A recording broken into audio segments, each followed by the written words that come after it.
नमस्कार। मैं हूं श्रवण गुप्ता और आप देख रहे हैं भारत एक्स फैक्टर। जैसा कि मैंने बताया था, इन दिनों मैं बिहार में हूं। बिहार में जो चुनाव है अक्टूबर नवंबर में, उसे कवर करने दिल्ली से यहाँ आया हूँ मैं बिहार का ही वैसे, यही मेरा घर है, लेकिन रहता दिल्ली में हूँ। तो ये अभी अक्टूबर नवंबर में चुनाव है, लेकिन चुनावी सरगर्मियां जो हैं अब तेज हो गई है। तो मैंने सोचा कि अपने दर्शकों को धीरे धीरे कर चुनाव के बारे में जो भी इंफॉर्मेशन है, जो भी है उसके बारे में। तो आज मैंने शुरुआत की है बिहार के एक वरिष्ठ पत्रकार श्री प्रभात खबर, जो बिहार और झारखंड का बड़ा अखबार है, उसमें कार्यरत हैं, काम करते हैं और बिहार के सीनियर जर्नलिस्ट हैं। अजय कुमार जी, आपका बहुत बहुत स्वागत है। जी, थैंक यू, नमस्ते। आपका भी स्वागत है जी जी बिहार में। जी जी। जी। तो ये क्या, आप तो कितना महीना बचा है? 3-4 महीना बचा है मेरे ख्याल से। ये मुझे लगता है कि सितंबर फर्स्ट वीक में अनाउंस हो जाना चाहिए। अक्टूबर और नवंबर के बीच में चुनाव होगा। और इसमें क्या है कि छठ महापर्व बिहार का सबसे बड़ा पर्व है। तो अक्टूबर में ये होना है। तो ये हमको लगता है कि तारीख वो चुनाव आयोग उसको जरूर देख के वो उसके आगे पीछे तय करेगा कि क्योंकि उस समय काफी बड़ी संख्या में लोग आते भी हैं जी और जी चुनावी साल होने के चलते ये कोशिश होगी चुनाव आयोग के भी और सरकार भी कर रही है। सरकार की ओर से भी वो बिहार सरकार की ओर से अलग हम्म अलग राज्यों में काफी बसों का इंतजाम किया जा रहा है। इस हम्म। संबंध में मुख्यमंत्री नीतीश कुमार जी का भी वक्तव्य आया था पिछले दिनों कि जी वहां जी से जो लोग होंगे उन सब लोगों के लिए इंतजाम किए जा रहे हैं। जी जी। तो तो कुल ये मिला के तो ये तो हर ठीक। मोर्चे पर हाँ जी जी, बताइए। हाँ, ये बोल रहे हैं कि ये हर मोर्चे पर ये मतदाता के स्तर पर जो जो उनका एक अधिकार है उसको भी ये एक्सरसाइज करना है। और स्टेट की ओर से भी ये कोशिश हो रही है कि जो भी लोग बाहर हैं, और क्योंकि बिहार इस मामले में बड़ी संख्या में लोग जाते हैं बाहर काम करते हैं विद इन स्टेट भी और स्टेट के बाहर तो है ही। तो यही है, मुझे लगता है कि जो अक्टूबर और नवंबर में अब ये है कि कितने फेजेज में होंगे, ये एक महत्वपूर्ण सवाल होगा कि हम्म। 3 फेज में होगा या इसके पहले का जो अनुभव रहा है इलेक्शन कमीशन की ओर से वो ज्यादा फेजेज में चुनाव होते रहे हैं। तो वो कितने फेज में होंगे ये एक हम्म। महत्वपूर्ण बात होगी देखने हाँ, तो वाली। चूंकि उस समय तो बिहार में अकेला चुनाव हो रहा होगा, तो ज्यादातर जो खबरें आ रही हैं कि शायद दो दो फेज में ही हो चुनाव, मतलब इससे लेकर ज्यादा। जी जी बिल्कुल लेकिन बिल्कुल। जो सबसे अभी जो चर्चा में जो खबर है वो चुनाव आयोग को लेकर है। आपको मालूम होगा कि अभी जो है, जो मतदाता सूची है बिहार की, उसका गहन पुनर्निरीक्षण होना, मतलब कि, और ये जी चुनाव आयोग ने जी कहा है कि काफी सालों बाद, मेरे ख्याल है 2003 के बाद ये हो रहा है बिहार में, जो जी मेरी जी जी। जानकारी है। तो इसे लेकर हाँ जो है, जी, इसे लेकर जो विपक्षी दल हैं, महागठबंधन की आरजेडी है और उसके साथ जो वीआईपी है प्लस कांग्रेस है, वामपंथी पार्टियां हैं, तो इसे लेकर के जो है एक तरह का विरोध शुरू हो रहा है कि भाई जो बिहार के मतदाता हैं उनके नाम काट दिए जाएंगे। इसे लेकर एक विवाद शुरू हुआ है चुनाव आयोग के इस पहल का। तो क्या देख रहे हैं बिहार में अभी? जी बिल्कुल, ये अप्रत्याशित था क्योंकि हम लोगों ने जो भी देखा चुनाव आयोग की ओर से चुनाव संबंधी जो तैयारियां हो रही थी उसको लेकर था। वो ईवीएम हो, मतदाता पुनरीक्षण का जो काम अभी हाल में लोकसभा पिछले ही साल तो लोकसभा का चुनाव हुआ था, उसमें भी बहुत सारे लोगों को अभी 4-5 महीने पहले जो भी वोटर लिस्ट फाइनल हुआ था उसमें से बहुत सारे लोगों का नाम हटाया भी गया था। और कुल मिला के अभी जो एग्जिस्टिंग वोटर लिस्ट है बिहार का उसमें 7.84 करोड़ वोटर्स हैं, है ना। हम्म। और इस बीच में ये जो फैसला आया और इस फैसले को भी अब चुनाव आयोग ने ये कहते हुए उसमें तब्दीली की है, एक बदलाव लाया है कि जो 2003 तक जो हमारे लिस्ट के मुताबिक जो वोटर थे 4. 96 करोड़, उनको कोई दस्तावेज देने की अब जरूरत नहीं है। जी जी। ये संशोधन है, एक बड़ा संशोधन है। और इस तरह से आप देखें 7.84 करोड़ में से 4.96 करोड़ को उसने आप एक तरह से हटा दिया, ये रिलीफ दिया कि अब आपको किसी भी प्रकार का, किसी भी तरीके का कोई डॉक्यूमेंट, चाहे वो बर्थ प्लेस को लेकर हो, आपके मदर फादर को लेकर हो, या आपको जो प्रूव करना था इसके पहले के जो नोटिफिकेशन में था चुनाव आयोग के, कि आपको बताना है कि आप यहाँ के नागरिक भी हैं, तो ये सब कुछ नहीं देना है। तो एक रिलीफ है। और जाहिर सी बात है कि ये जैसे ही आयोग का निर्देश आया और उसकी प्रक्रिया भी जिस हिसाब से शुरू की गई, वो बहुत ही अफरा तफरी में सारे डिस्ट्रिक्ट में बीएलओ को ट्रेनिंग देने का सिलसिला शुरू हो गया और हर डिस्ट्रिक्ट में। तो ये आप कह सकते हैं कि जो जिस हिसाब से दिखाई दे रहा था ना सारी चीजों को करने के बारे में, वो बिल्कुल ही अप्रत्याशित और इतनी गतिशीलता के साथ आप कहां तक डोर टू डोर पहुंच पाते, ये एक बड़ा सवाल था। ठीक है, आपके पास पूरी मशीनरी है, आपके पास लोग हैं, आप तमाम संसाधन है, वो अच्छी बात है, लेकिन ये तो आपकी तैयारी है ना, वोटर की तैयारी कितनी है? क्या उसके पास सारे डॉक्यूमेंट्स है कि अगर आपका बीएलओ जाते हैं किसी के दरवाजे पर दस्तक देते हैं और बोलते हैं कि XYZ आपके पास क्या क्या डॉक्यूमेंट है, तो क्या उनकी तैयारी है?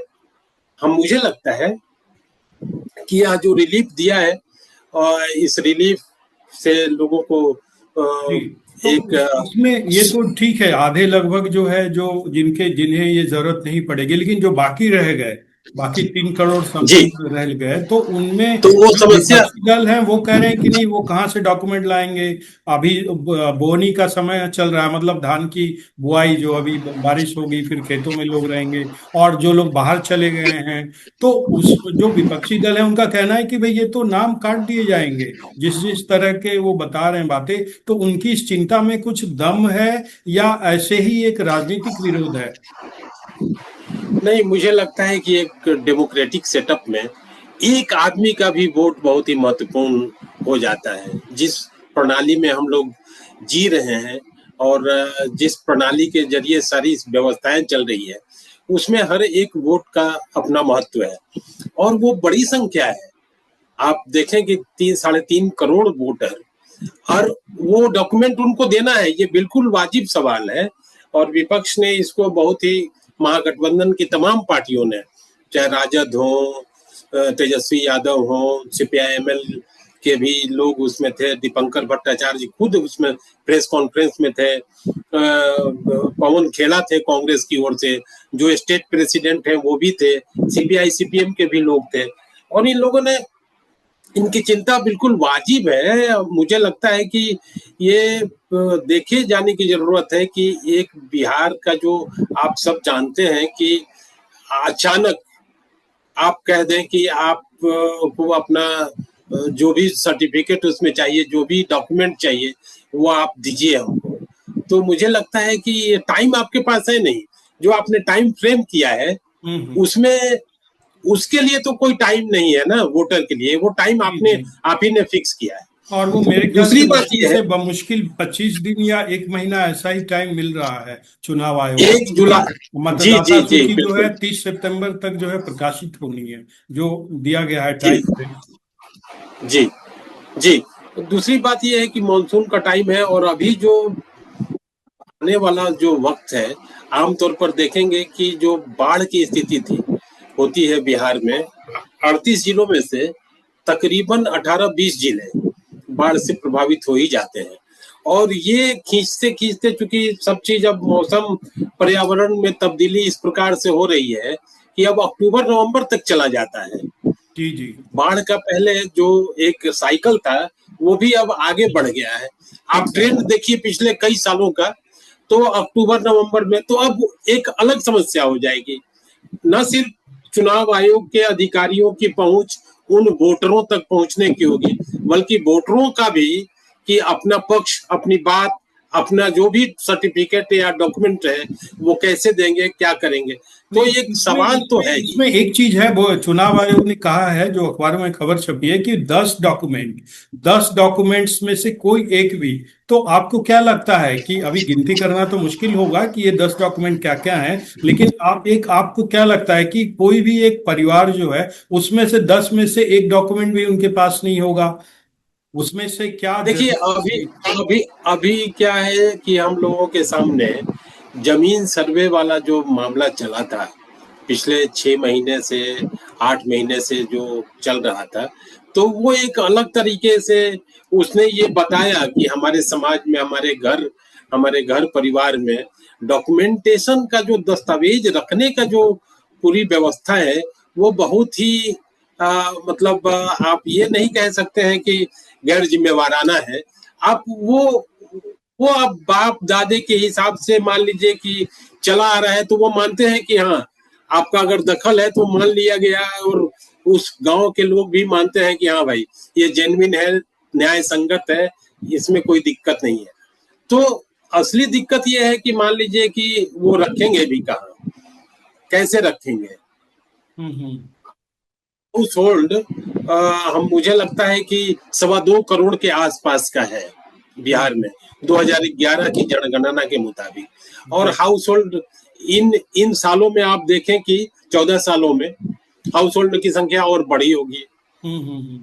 तो पेचीदगियां हैं। हम नहीं, आप तो ये दस हम समय डॉक्यूमेंट्स में क्या ऐसा एक भी डॉक्यूमेंट उनके पास नहीं होगा? ये मैं दरअसल समझना चाहता हूँ, और जो लोग बिहार के बाहर रहते हैं और यहाँ के लोग भी, कि 10 डॉक्यूमेंट्स में से क्या एक भी डॉक्यूमेंट उनके पास नहीं होगा, या कोई एक डॉक्यूमेंट ऐसा है जिसका होना चाहिए ही, जरूरी ही है, जैसे जन्म प्रमाण नहीं, जैसे पत्र का कोई जैसे अल्टरनेटिव है जैसे क्या जन्म प्रमाण पत्र का?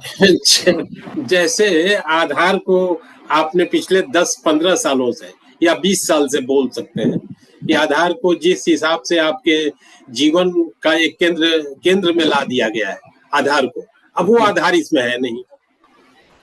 अच्छा। तो हाँ, ये एक बड़ी बात हाँ, है। आधार तो नहीं है ना।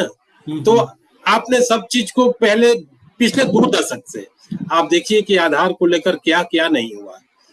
ठीक है कि वो बहुत सारे मामलों में ऐच्छिक है और तमाम तरह की चीजें हैं, लेकिन आधार के बिना कोई काम नहीं चलता है ना।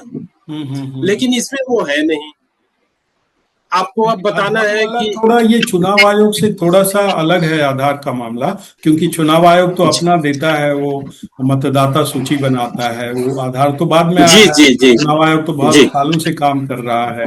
तो मतदाता जो जी चुनाव आयोग का है उसकी अलग प्रक्रिया होती है, उसमें मतदाता जी सूची बनते हैं, रेसिडेंशियल प्रूफ देना होता है। तो मैं सिर्फ ये जानना चाह रहा हूँ कि क्या 10 डॉक्यूमेंट्स में से एक भी डॉक्यूमेंट्स जो है नहीं होंगे लोगों के पास? जनरल हो सकता है नहीं कुछ लोग। नहीं, हो सकता है, हम ये नहीं बोल रहे हैं कि नहीं होंगे, हो सकता है।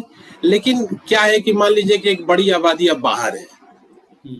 तो अभी आप बीएलओ आपने तो टाइम एक फ्रेम कर दिया है, महीने भर के भीतर आपको सब करना है। लेकिन उस अवधि के दौरान वो आदमी, वो वोटर जो बिल्कुल जेन्युइन है, हम्म। वो आपसे मुलाकात होती है, नहीं होती है। हो सकता है कि उस गांव में चाहते होंगे लोग कि ये तो फला पार्टी का है, वो बोल दें कि 10 साल से नहीं आ रहा है। तमाम तरह की चीजें हो सकती है बिल्कुल ना। बिल्कुल बिल्कुल। तो तो ये मान के चलते हैं कि ये आशंका मतदाता को मुश्किल तो होगी, ये जाहिर सी बात है, इतने कम है। समय अवधि में ये सारी चीजें जुटाना, हो सकता है उसमें से बहुतों को दिक्कत है, अगर आप इसलिए चिंता एक तो जरूरी है। निरंतरता में यह प्रक्रिया अगर अपनाई गई रहती, हम्म। 6 महीना साल भर पहले बिल्कुल से, बिल्कुल या बिल्कुल। लोकसभा चुनाव के तत्काल बाद आपने घोषणा कर दी होती कि हम्म। हम इसको मतदाता गहन पुनरीक्षण हम करने जा रहे हैं वोटर लिस्ट का, तो एक लोगों के पास क्या है कि टाइम मिल जाता, और साल भर के भीतर लोग आते हैं और आपके स्थानीय ऑफिस में या जिले के ऑफिस में या बीएलओ जो आपके बूथ और गांव पंचायतों में जाते हैं, वहां हाँ, तक आप उनसे ये संपर्क करके बिल्कुल अपनी ठीक, चीजों को ये ठीक कर सकते बिल्कुल हैं। ठीक बात है, और ये समझ में आने वाली भी बात है कि एक अगर लंबा टाइम फ्रेम रहता तो लोग अपनी सुविधा अनुसार वो उस टाइम फ्रेम में बना लेते। किसी 6 महीना और होता, डॉक्यूमेंट 3 महीना होता, तो वो डॉक्यूमेंट अपनी जाके दे सुविधा से आते। वो आ जाते बिहार में। ये और भी चीज है, मान लीजिए अभी धान की बुआई हुई है और तमाम चीजें, तो एक समय मिलता मतदाताओं को, तो जरूरी डॉक्यूमेंट्स जी बना लेते, इकट्ठा कर लेते, जमा कर लेते, कहीं से मुहैया करवा जी लेते। ये दिक्कत तो है, जी बिल्कुल। मतदाता इस बात को समझता है, कॉमन मैन भाई, कि इतने कम समय में अगर किसी के पास नहीं है तो कहाँ से वो करेगा, और उसे बड़ी मुश्किल होगी। ये तो समझ में आती है बात। अब देखते हैं इस पर क्या जी होता है, यहाँ से स्थितियां कहाँ जाती हैं इस मुद्दे पर। अब आते हैं थोड़ा राजनीतिक पार्टी पर, कि क्या क्या लग रहा है, मतलब राजनीतिक दलों की अभी क्या स्थिति है, वो लोग क्या कर रहे हैं अभी। देखिए, राजनीतिक दलों की स्थिति और राजनीतिक दलों की तैयारी तो 2-3 महीने से पहले से ही शुरू हो चुकी है। प्रधानमंत्री के दौरे लगातार हर महीने कमोबेश पिछले 2-3 महीने से उनके दौरे हो रहे हैं। राहुल गांधी भी बिहार पहुंच रहे हैं। और कुल मिला के जो माना जा रहा है अब तक की जो स्थिति है कि एक और एनडीए होगा, दूसरी ओर महागठबंधन होगा। जी इस बीच में इस बीच में 2-3 तरह का जो डेवलपमेंट है उसको भी रेखांकित करना होगा, उसको भी देखना पड़ेगा। एक तो प्रशांत किशोर कितना फैक्टर साबित होंगे, दोनों ही गठबंधनों को क्या और कहाँ नुकसान पहुंचाएंगे।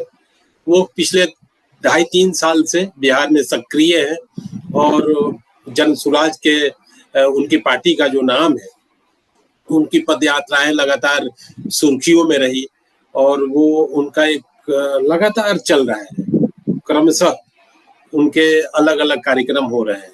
तो एक देखना ये होगा कि प्रशांत किशोर आम बिहार के वोटरों को किस हद तक अपने एजेंडे के जरिए प्रभावित कर पाते हैं या अपने दायरे में ला पाते हैं। ये प्रशांत किशोर की तो बात ठीक है, लेकिन एक चीज सब कह रहे हैं, किसी को पता नहीं है दरअसल, कि प्रशांत किशोर क्या गुल खिलाएंगे। ये ठीक बात है कि उपचुनाव में उन्हें कोई सफलता नहीं मिली, लेकिन उससे पता नहीं चलता है, लोग ये भी कह रहे हैं। तो ये बात सब कह रहे हैं कि वो एक फैक्टर है, लेकिन वो कितना असर डालते हैं ये अभी कोई कुछ नहीं कह रहा है, देख रहा है, प्रतीक्षा करेगा उसकी। दूसरी बात यह है कि अब चिराग पासवान जो है मैदान में कूद पड़े हैं, अब 2 बार आ भी चुके हैं। इसके पहले आरा में आए थे कुछ दिनों पहले, और अभी कल परसों जो है फिर राजगीर में उन्होंने रैली की और बड़ी रैली की। तो एक तरह से वो खम ठोक रहे हैं बिहार में। तो चिराग पासवान वाला क्या मतलब, क्या है उनकी भूमिका क्या होगी। ये इन्हीं गतिविधियों के बीच, एनडीए की गतिविधियों के बीच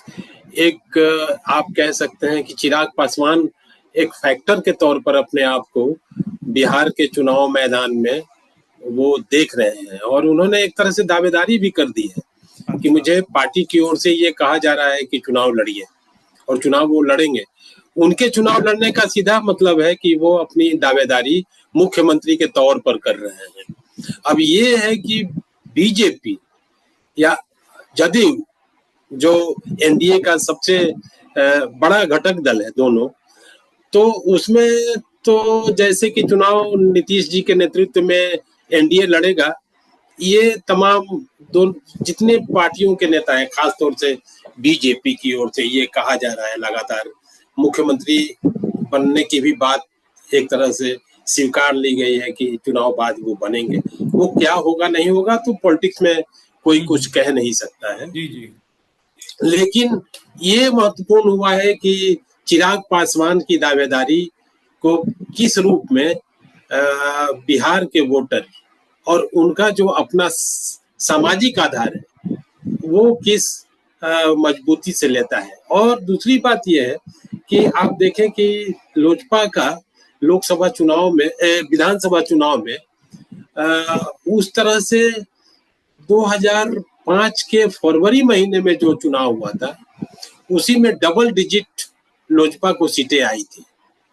उसके बाद से अक्टूबर 2005 में चुनाव हुआ, 10 में हुआ, 15 में हुआ, फिर 20 में हुआ, तो 4 चुनाव हो चुके हैं और उस तरह से इनकी सीटें बहुत दिखाई नहीं दी जिसके बल पर आप एक संभावना जाहिर करते हुए आगे बढ़ते हैं कि जी। मुझे इतनी सीटें मिल सकती हैं हम्म और मैं एक दावा पेश कर सकता हूँ। हम्म हम्म, तो ये देखना पड़ेगा कि चिराग पासवान खास तौर से वो अपने आप की जो अपनी लॉयलिटी है, अपनी जो प्रतिबद्धता है, वो खास तौर से प्रधानमंत्री के प्रति काफी जाहिर करते रहे हैं, और वो खुद को उनका हनुमान भी कहते हैं। तो बीजेपी या भाजपा का जो नेतृत्व है वो चिराग पासवान को कैसे हैंडल करता है। ये बिल्कुल ठीक कह रहे हैं आप कि चुनाव में उन्हें कितनी सफलता मिलती है ये तो बात की बात है, लेकिन अभी फिलहाल जो आने वाले दिनों में मुख्य मुद्दा तो यही रहेगा कि बीजेपी जेडीयू कैसे उन्हें बिहार में एडजस्ट करते हैं, खासकर जेडीयू, क्योंकि जेडीयू का अच्छा जी अनुभव नहीं रहा था पिछली बार। तो ये एक बिल्कुल देखने अच्छा वाली अनुभव बात नहीं। होगी। जी जी बिल्कुल। आप पिछला चुनाव अगर आप देखें, विधानसभा के चुनाव के वक्त जितनी कटुता बढ़ गई, और वो बिल्कुल असाधारण था कि जदयू को मात्र 43 सीटें मिल पाई, और उसमें जो पार्टी ने अपनी समीक्षा की इस उस पराजय को लेकर, तो उसमें इसको महत्वपूर्ण फैक्टर के तौर पर उद्धृत किया गया था, रेखांकित किया गया था कि हाँ, कि उन्होंने जो अपने तो खैर वो एक इतिहास की बात हो गई, और उन संबंधों को सुधारने की दिशा में काफी तेजी से चिराग पासवान ने कोशिश की। वो पिछले दिनों मुख्यमंत्री नीतीश जी के यहाँ भी गए, वो मिले और उनका आशीर्वाद भी लिया। तो वो सब ठीक है, राजनीति में ये सब आशीर्वाद देना और लेना तो अब आ चलता जाते ही हैं रहता ये है। आरजेडी पे, जो मुख्य विपक्षी दल है, प्रतिपक्ष के नेता हैं तेजस्वी यादव, और अभी बड़े सक्रिय हैं, मतलब कि सोशल मीडिया पे, रैलियों में, भाषणों में, सभाओं में बहुत ज्यादा अटैक कर रहे हैं जेडीयू पर, बीजेपी पर। जी बिल्कुल सही बात है। और आप देखें कि पिछले चुनाव में सबसे बड़े दल के तौर पर आरजेडी का ये हुआ स्थान मिला, तो तेजस्वी यादव को ऐसा लगता है कि और उस गठबंधन में, उस महागठबंधन में सबसे बड़ा दल होने के नाते और सबसे बड़ा सामाजिक आधार होने के चलते भी वो कांग्रेस को भी ड्राइव कर रहे हैं, माले को भी, और तमाम जो सीपीआई सीपीएम की जो पार्टियां हैं उनको भी। तो तेजस्वी यादव की ये कोशिश है कि जो भी पिछले एनडीए का 2005 से जो शासन रहा, खासतौर से नीतीश जी का जिस हिसाब से मतलब बिहार को ले जाने की बात है, उसको वो काउंटर कर रहे हैं लगातार, कि नीतीश जी को लेकर वो लगातार काउंटर कर रहे हैं, आक्रामक हैं अपने वोटरों के सामने।